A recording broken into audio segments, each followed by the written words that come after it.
झारखंड विधानसभा चुनाव के मद्देनजर आयोजित विजय संकल्प सभा में भाजपा नेताओं और कार्यकर्ताओं का उत्साह चरम पर दिखा। सभा में धनबाद के पूर्व सांसद पाशुपति नाथ सिंह और आसनसोल की विधायक अग्निमित्रा पॉल विशेष रूप से मौजूद रही। कार्यक्रम के दौरान अग्निमित्रा पॉल ने हाल ही में भाजपा में शामिल हुए युवा नेता मयूर शेखर झा को भाजपा का पटका पहनाकर उनका स्वागत किया।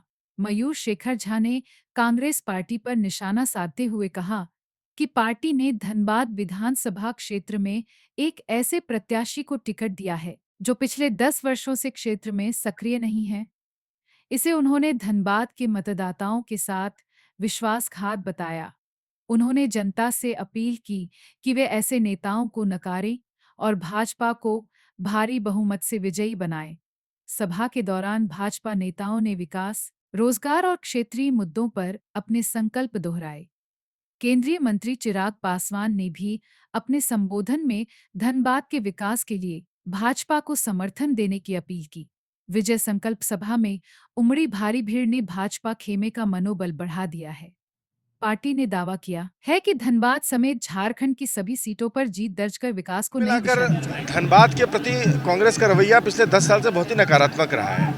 मैं वर्तमान प्रत्याशी की बात नहीं कर रहा हूँ, जो कांग्रेस का रवैया रहा है धनबाद को लेकर। सभा भी आपने बाहर से प्रत्याशी लाकर लड़ाया। ऐसा नहीं है कि धनबाद में लोग नहीं हैं, धनबाद में लोग हैं जो धनबाद के बारे में जानते समझते हैं और जो धनबाद के लिए जिनका दिल धड़कता है। आप एक ऐसा प्रत्याशी उस माहौल में उतार देते हैं जो कि 10 साल से धनबाद का मुंह नहीं देखा। महानता तो वो होता है ना कि जो 2.5 लाख वोट मुझे 2014 में मिला था, उस 2.5 लाख वोट का मैं सम्मान करता और उस 2.5 लाख लोगों का प्रतिनिधित्व लगातार धनबाद में मैं करता रहता। उन 2.5 लाख लोगों की आकांक्षाओं के लिए मैं लड़ता, उन 2.5 लाख लोगों के सपनों के लिए मैं लड़ता, उन 2.5 लाख लोगों के संघर्षों में मैं उनके साथ खड़ा रहता। पर मैंने क्या किया? मैं ग्रीन पार्क में जाकर अपना सेटल हो गया। आज 10 साल बाद फिर मुझे टिकट मिला है तो मैं वापस आकर यहाँ चुनाव लड़ने जा रहा हूँ। तो आखिर धनबाद आप पर क्यों भरोसा करें?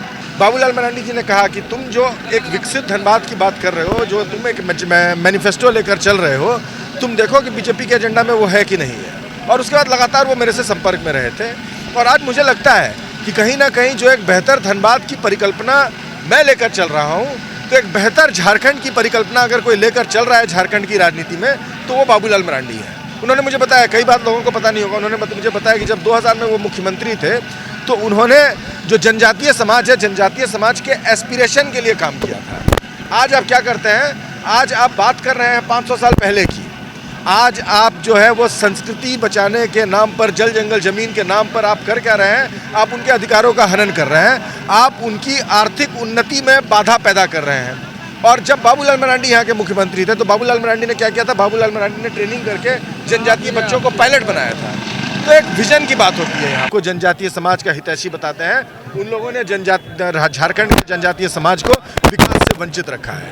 आज जनजातीय विकास की मेन स्ट्रीम में जोड़ने की आवश्यकता है, जो मुझे लगा कहीं ना कहीं जिस तरह की बात हिमंत बिस्वा शर्मा जी झारखंड में आके कर रहे हैं, जिस तरह की बात बाबूलाल मरांडी जी कर रहे हैं, उस तरह की बात में एक जो है पॉजिटिव विजन झलकता है कि आपको मैं आर्थिक रूप से कैसे मजबूत कर सकता हूँ, आपको आर्थिक सहायता कैसे दी जा सकती है, बनिस्बत ऐसे कि आपको मैं डरा धमका के कैसे रखूं, आपका जल जंगल जमीन में कैसे कब्जा कर लूं, आपकी बेटी पे मैं कैसे कब्जा कर लूं।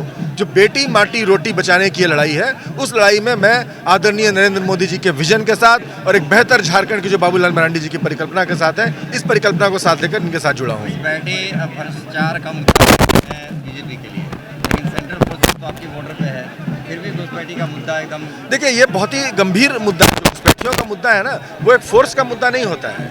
यहाँ खासकर आप जब पाकुड़, मेरा गांव जो है वो संथाल परगना में पड़ता है और मैंने जो है फर्स्ट हैंड देखा है घुसपैठियों का जो मुद्दा है, घुसपैठियों का जो आतंक है, मैंने तो फर्स्ट हैंड देखा हुआ है। ये बात मुझे किसी और से समझने जानने की ज़रूरत नहीं है। जितना मैं फर्स्ट हैंड इस पूरे विषय को जानता हूँ उतना शायद कोई नहीं जानता है। लोगों की रिश्तेदारियाँ हैं बांग्लादेश में, लोगों तरह तरह का जो है वो पोरस बॉर्डर्स यहाँ पे बना रखा है। और ये केवल झारखंड की बात नहीं है, लगातार बंगाल है, उसके बाद झारखंड है यहाँ पर। तो घुसपैठियों का अतिक्रमण जो है वो बिल्कुल एक पोरस सिस्टम बन गया है। ये फोर्सेस के बस की बात नहीं है। इसमें जिस तरह से मोरल करप्शन बिल्कुल ग्रास रूट लेवल पर, खासकर तृणमूल कांग्रेस पार्टी ने बंगाल में और जेएमएम ने यहाँ झारखंड में जिस तरह से कर रखा है, उस तरह के उस माहौल को बदलना होगा घुसपैठियों के प्रकोप को रोकने के लिए। यहाँ पर पहला बात मैंने आपको क्या कहा, पहला बात यहाँ पर जो जनजातीय समाज है, जनजातीय समाज को विकास से वंचित रखा गया है जानबूझकर। आज जनजातीय समाज छोटे मोटे प्रलोभन में इसलिए फंस गया है क्योंकि आपने जनजातीय समाज के लिए और खासकर झारखंड के गरीब तबकों के लिए उनकी आर्थिक स्वायत्तता की दिशा में आपने कुछ नहीं किया है। उनको आपने विकास से दूर रखा है, उनको आपने विकास से वंचित कर दिया गया है। आप नारा देते हैं जल जंगल जमीन बचाने का और आप ही बढ़ चढ़कर उनका जल जंगल जमीन लूटने का काम करते हैं। तो आज इस तरह से आपने जनजातीय समाज के हमारे गरीब भाइयों को वंचित कर दिया है विकास से कि उनको जो है, आप स्थिति सोचिए कि चावल में लोग कन्वर्जन कर जा रहे हैं। लोग चावल में जो आप जब केवल बांट रहे हैं, आपको यहाँ पर एक धर्म को खत्म करने के लिए यहाँ का सत्ता दिया गया था, एक धर्म विशेष का जल जंगल जमीन हड़पने के लिए यहाँ का सत्ता दिया गया था। बात तो बड़ा यहाँ पर करके आए थे, लेकिन जिस तबके की बात करके आए थे सबसे ज्यादा लात आपने उस तबके के पेट पर मारा है। विकास की जो डोर है, विकास की डोर को झारखंड के सबसे वंचित परिवारों तक, झारखंड के सबसे वंचित गरीबों तक पहुंचाना जो है, मुझे लगता है कि वो कर्मठता जो नेतृत्व भाजपा कोशिश कर रही है झारखंड में देने का, उस नेतृत्व के पास है। और उस नेतृत्व पर विश्वास करके नरेंद्र मोदी जी का एक विजन है जनजातीय समाज के लिए, ये बात किसी से छुपा हुआ नहीं है।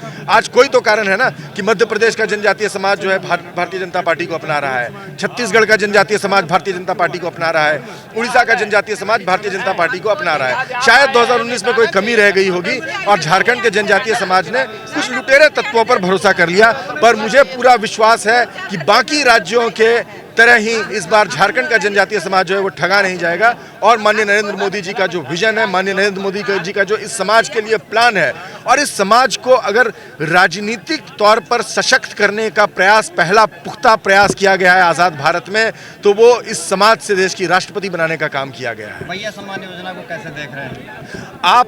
हजारों करोड़ लूट लीजिए और बाद में जो है आप 1000 रुपया जो है हमारी महिलाओं की झोली में डाल दीजिए। भैया सम्मान योजना तो यही है ना कि आपने 4.5 पौने 5 साल जो है झारखंड की तिजोरी को लूटा, झारखंड के पत्थर को लूटा, झारखंड के कोयले को लूटा, और चोरी से जो आपने पैसा इकट्ठा किया है, आप आखिरी में जाते जाते भैया सम्मान के नाम पर जो 1000 रुपया दे दे। और मैं आपको बता रहा हूँ, इस पार्टी में मैं रहा हूँ, अगर भगवान ना करे अगर इस तरह के लोग वापस आ जाएं, अगर जनवरी में हमारी किसी बहन या किसी माँ के खाते में 1000 रुपया आए, तो आप मेरा नाम बदल दीजिएगा, मैं भी यहाँ पर राजनीति कर रहा हूँ। खैर ये नौबत नहीं आएगी क्योंकि दिसंबर के बाद यहाँ की माताओं और यहाँ की बहनों को जो है गोगो देवी का लाभ मिलने वाला है, जो कि एक पुख्ता लाभ है जिसका प्रूवन ट्रैक रिकॉर्ड है मध्य प्रदेश में। जो मध्य प्रदेश में बहनों के खाते में पैसा तब नहीं जाता है जब चुनाव होता है। बहनों के खातों में, माओं के खातों में जो है पैसा सालों भर जाता है, 5 साल जाता रहता है। ऐसा नहीं है कि भाई चुनाव अनाउंस हुआ है तो अक्टूबर में हम जो है, सितंबर में हम जो है खाता में पैसा डालना शुरू करें। ये जो है सम्मान नहीं है, ये रिश्वत है। और झारखंड की माताएं बहुत स्मार्ट हैं। झारखंड की माताएं जो हैं इस बार वोट करने वाली हैं अपना सम्मान के लिए, भीख के लिए नहीं वोट करने जा रही हैं, आत्मसम्मान के लिए इस बार झारखंड वोट करेगा।